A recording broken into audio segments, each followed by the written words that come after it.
Magandang umaga, kumusta po? Narito po ulit ang update natin para sa lagay ng ating panahon ngayong umaga po ng July 24, 2024 na kung saan sa ngayon ay lumakas pa po si Bagyong Karina at kung pagbabasehan po natin ang weather model na ating ginagamit ay isa na po itong super typhoon na may lakas na ng hangin na maabot po sa 205 kilometers per hour.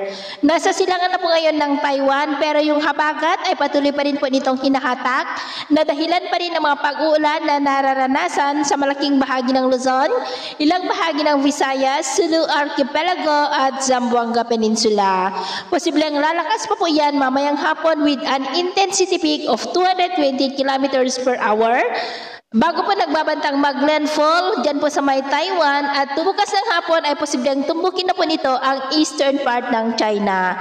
Pero kahit na makalabas na yan sa ating area of responsibility bukas, ay patuloy pa rin itong hinahatak ang habagat na siya pa rin pong patuloy na magpapaulan, lalo na po sa kanlurang bahagi ng ating bansa, particular na po dyan sa may Luzon, hanggang pa po sa weekend. At sa atin naman pong long range forecast, ay wala pa naman pong bagyo na nakikita na tatawid dito sa ating bansa hanggang sa susunod na 2 linggo ay posibleng storm free po tayo.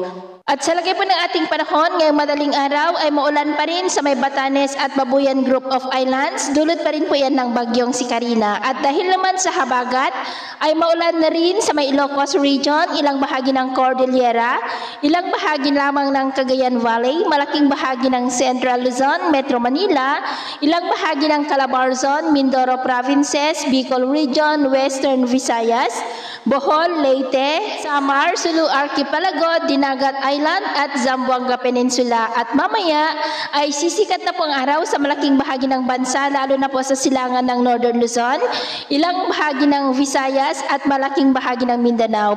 Pero dahil po sa bagyo ay maulap ang kalangitan with isolated rains pa rin dyan po sa mga isla ng extreme Northern Luzon. At dahil naman sa habagat ay maulap ang kalangitan with isolated light to heavy rain sa may Ilocos Region, ilang bahagi ng Cordillera, Central Luzon, Metro Manila, Calabarzon, Legazpi, Mindoro Provinces, Romblon, western part ng Panay Island, Southern Negros, Cebu, Leyte, maging po dyan sa may Zamboanga Peninsula. At mamayang hapon, patuloy pa rin ang mga pag-uulan sa may Ilocos Region, Cordillera, Central Luzon, Metro Manila, Calabarzon, ilang bahagi ng Southern Luzon, ilang bahagi ng Kabisayaan at Mindanao. Kaya mag-ingat pa rin tayo sa posibleng banta pa rin ng mga pagbaha at pagguho ng lupa.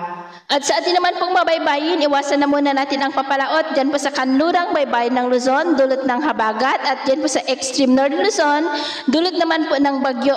Dulot pa rin po ng trough ng bagyong si Karina dahil ang mga alon po dyan ay posibleng aabot hanggang po sa 2.5 to 5 meters height. Kaya iwasan po muna natin ang papalaot dyan po sa mga may kulay pula para mas makaiwas sa mga sakunang pangkaragatan. So yun po ng latest update natin sa araw na ito. Ito ko pumili si James na nagsasabing sa kahit na pagsubok po na darating sa ating buhay, huwag na huwag po tayong mawawalan ng pag-asa. Thank you and God bless.